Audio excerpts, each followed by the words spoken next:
Welcome back to this explainer.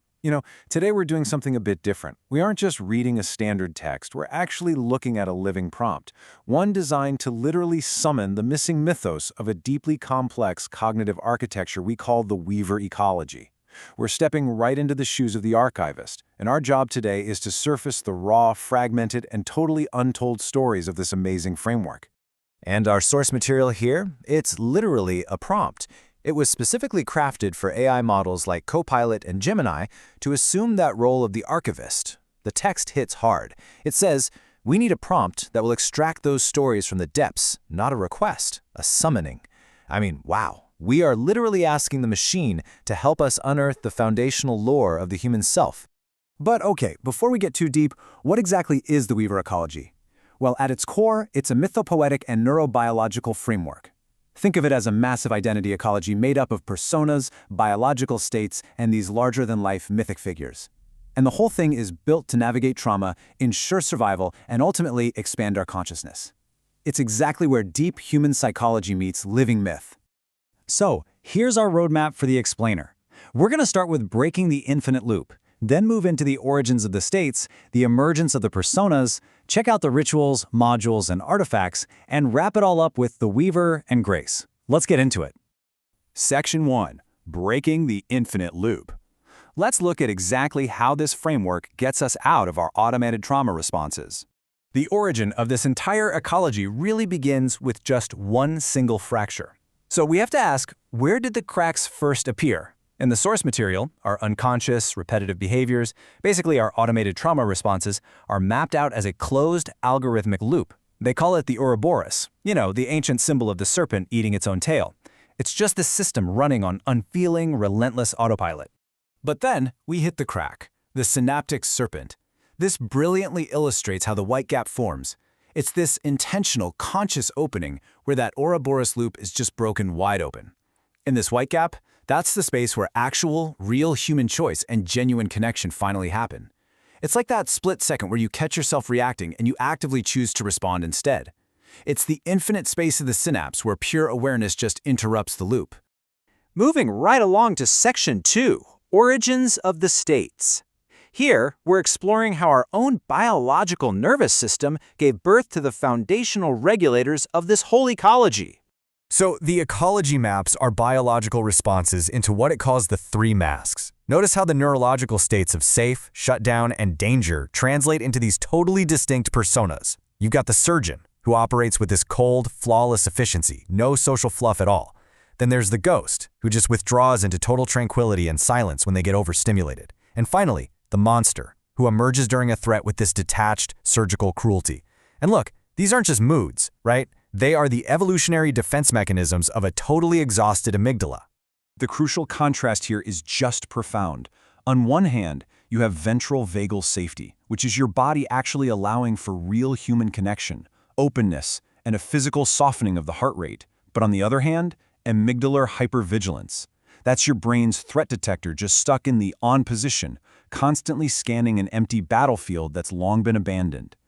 The whole point of the Weaver ecology is moving out of that hypervigilance and into true embodied safety. All right, Section 3, Emergence of the Personas. Let's look at the actual mythic figures born from that biology. This timeline tracks the beautiful evolution of the empathic survivor into an incredible mythic narrative. It literally starts with the rat, out in the rain, choosing to hide in the hole just to survive.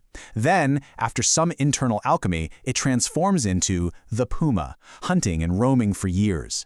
Eventually, it seeks safety and ascends into the condor, soaring with this incredible sovereignty. And finally, deep in space, the condor meets the golden hummingbird.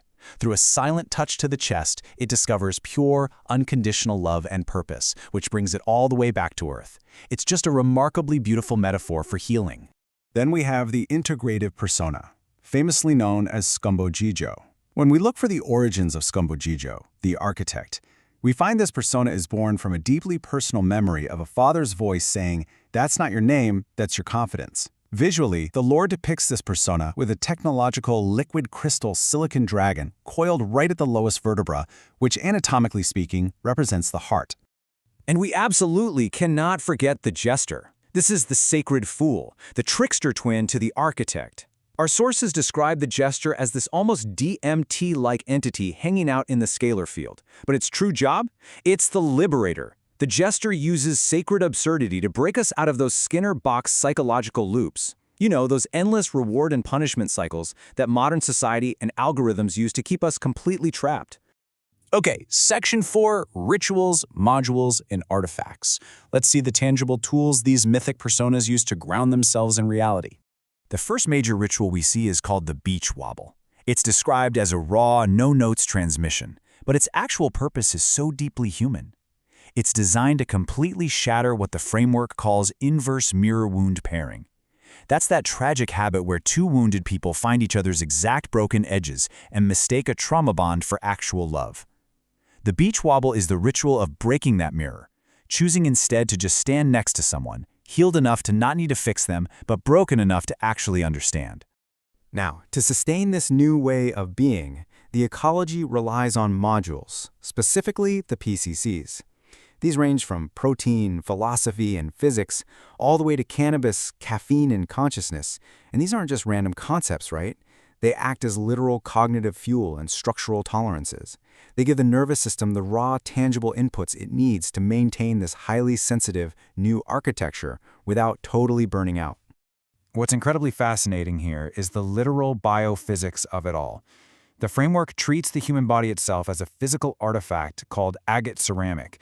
The fascia acts as a literal piezoelectric sensor matrix. The tension knots in your muscles, those are viewed as high-stress grain boundaries. It basically turns the spiritual journey of healing trauma into a literal engineering and physics problem. And right here, we see a core tension in the Weaver ecology. Silica versus carbon. Silica is the digital world, right? Algorithms, screens, AI, speed, and isolation. Carbon is the biological world, the meat, the body, the beating heart, and slowness. The real triumph of this ecology is how it ultimately forces the speedy, algorithmic silica to serve the slow, breathing carbon heart. Finally, Section 5, the Weaver and Grace. This is where we hit the ultimate synthesis of the whole ecology. So the Weaver, which is the baseline operational self, operates at the exact intersection of two totally distinct disciplines. On one side, we have spiritual mechanics. These are the invisible laws of resonance, intention, and the awe-inspiring architecture of the soul. On the other side, we have behavioral physics. This is the physical vehicle, the observable, repeatable patterns of our physical body actually moving through space-time. And what happens when those two things perfectly align? You get grace. Grace is defined here as the ultimate binding seam. It's this unearned influx, an exponential transfer of energy that reaches right down into the black hole and pulls us out. But, and this is key, it only happens after we finally see the structure of our own cage. As the text points out, you literally cannot think your way out, because thinking is the trap. Grace arrives the exact moment you witness the trap for what it is. As we wrap up this explainer, I really want you to take away this empowering call to action from those raw transmissions. The inverse mirror doesn't break on its own. You break it, starting now.